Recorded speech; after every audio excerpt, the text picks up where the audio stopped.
आदाब, में हूं मुमताज आलम रिजवी। जी हां, कर्नाटक में जिस तरीके से भाजपा की बुरी हार हुई है, भाजपा के अंदर हाहाकार मचा हुआ है।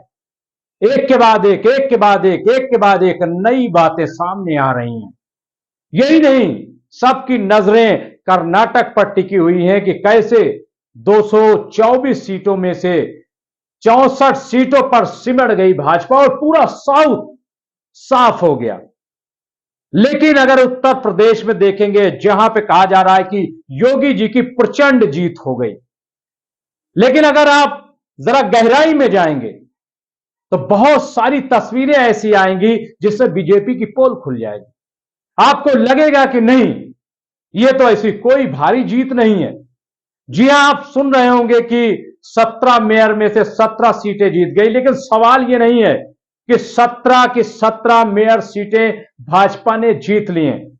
सवाल यह है कि जो नया दांव खेला था, क्या उसमें कामयाबी मिली? आप सोच रहे होंगे कि नया दांव कौन सा था। जी हां, नया दांव था मुस्लिम दांव। जी हां, एक तरफ कर्नाटक में भाजपा ने यह ऐलान किया कि जो पसमानदा मुसलमानों को 4% रिजर्वेशन दिया जा रहा है, उसको खत्म करेंगे। बार बार अमित शाह ये बात कहते रहे कर्नाटक में। और दूसरी तरफ उत्तर प्रदेश जब आप आइए तो योगी यहां मुस्लिम दांव खेल रहे थे। जी हां, उन्होंने 395 मुस्लिम उम्मीदवारों को, मुस्लिम लोगों को उम्मीदवार बनाया ताकि मुसलमान जो है, ओबीसी मुसलमान, वो इनकी तरफ आ जाए। दरअसल इसमें योगी की कोई गलती नहीं है। जब यहां अधिवेशन हुआ था दिल्ली में और पीएम वहां मौजूद थे, तो पीएम ने यह कहा था कि ओबीसी मुसलमानों को अपने साथ जोड़िए, उनको अपनी तरफ कीजिए।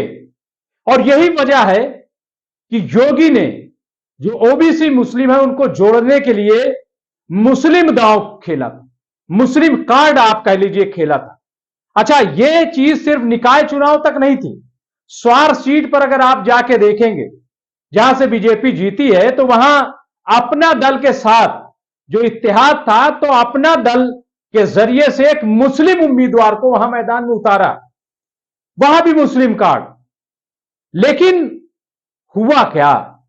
क्या मुसलमान बीजेपी के साथ जुड़ पाया? क्या मुसलमानों ने बीजेपी को वोट दिया? खबर यह आ रही है कि कोई फायदा नहीं हुआ बीजेपी को, बल्कि समाजवादी पार्टी को फायदा हुआ। इसमें समाजवादी पार्टी जो है इस मामले में बाजी ले गई और कई सीटें उत्तर प्रदेश की तो ऐसी हैं जो बीजेपी हार गई। अमेठी हार गई, जहां से स्मृति ईरानी मंत्री हैं, जहां बड़े बड़े दावे किए गए थे, बड़ी बड़ी बातें स्मृति ईरानी करती थी, लेकिन चेयरमैन का चुनाव वहां पे 3-4 हजार वोटों से बीजेपी की उम्मीदवार हार जाती। और इसी तरीके की सीटें ब्रिजभूषण जो है वो अपनी सीट नहीं बचा पाते, और वहां और कई मंत्री हैं जो अपनी सीटों को उत्तर प्रदेश में नहीं बचा पाए। तो ये बड़ी हार है। अब खींचातानी मची। फिर आप देखिए कि पूरे उत्तर प्रदेश में आप 2022 का जब विधानसभा चुनाव हुआ था तब का देख लीजिए, और अब जो वोट ऑफ परसेंटेज सामने आया उसको देख लीजिए। बीजेपी को पूरे उत्तर प्रदेश में महज 31% वोट मिले, यानी 69% वोट बीजेपी को नहीं मिले। यह कब है? कि जब योगी जी ने वो सब कुछ किया जो शायद एक सेकुलर लीडर को, सेकुलर मुख्यमंत्री को नहीं करना चाहिए। हालांकि वो खुद को सेकुलर नहीं मानते, लेकिन उन्होंने जो हलफ लिया, मैं उसकी बुनियाद पे कह रहा हूं। संविधान की जो कसम खाई है मुख्यमंत्री बनते हुए, मैं उसकी बात कर रहा हूं। उन्होंने बुलडोजर बाबा का सफर तय करते करते इनकाउंटर बाबा तक पहुंच गए। बार बार अतीक का जिक्र, बार बार मुख्तार अंसारी का जिक्र, बार बार आजम खां को ललकारना, लेकिन हुआ क्या? फायदा क्या मिला? और दूसरी तरफ यह कि मुस्लिम कार्ड, मुस्लिम पसमानदा मुसलमानों को जोड़ो। लेकिन सवाल यह है कि क्या जो उम्मीदवार थे वो जीत पाए? कहीं कोई कामयाबी मिली? कहीं वोट मुसलमानों का बीजेपी को मिला, यह एक बड़ा सवाल है। हालांकि आतिफ रशीद हो या और इस किस्म के लीडर वो दावा कर रहे हैं कि मुसलमानों ने वोट दिया, लेकिन दावे पे मत जाइए, आप खुद जाकर के देखिए। और ये कैसे मुमकिन है? यह मुमकिन नहीं है, क्योंकि बीजेपी कंफ्यूज पार्टी, बड़ा कंफ्यूजन है। एक तरफ कर्नाटक में नारा दिया जाता है कि मुसलमानों का रिजर्वेशन खत्म करो, और दूसरी तरफ कहा जाता है कि मुस्लिम कार्ड खेल रहे हैं। यह तो मीडिया का दौर है। अगर अमित शाह कर्नाटक में अपने भाषण में मुसलमानों के खिलाफ बोल रहे हैं और कह रहे हैं कि मुसलमानों का रिजर्वेशन खत्म करेंगे, तो यूपी में बैठा आदमी क्या उस भाषण को सुन नहीं रहा है? और दूसरी तरफ अगर यहां उत्तर प्रदेश में यह कहा जा रहा है कि मुस्लिम कार्ड भाजपा खेल रही है, तो क्या यह खबर कर्नाटक के लोगों तक नहीं पहुंच रही? ये दो तरह की बातें जो हैं, और इसीलिए शायद अब खबर यह आ रही है कि अमित शाह और योगी आदित्यनाथ आमने सामने आ गए। दोनों में टकराव फिर बढ़ता चला गया। टकराव पहले भी था, यह नया नहीं है। यूपी पर किसका ज्यादा गलबा रहेगा?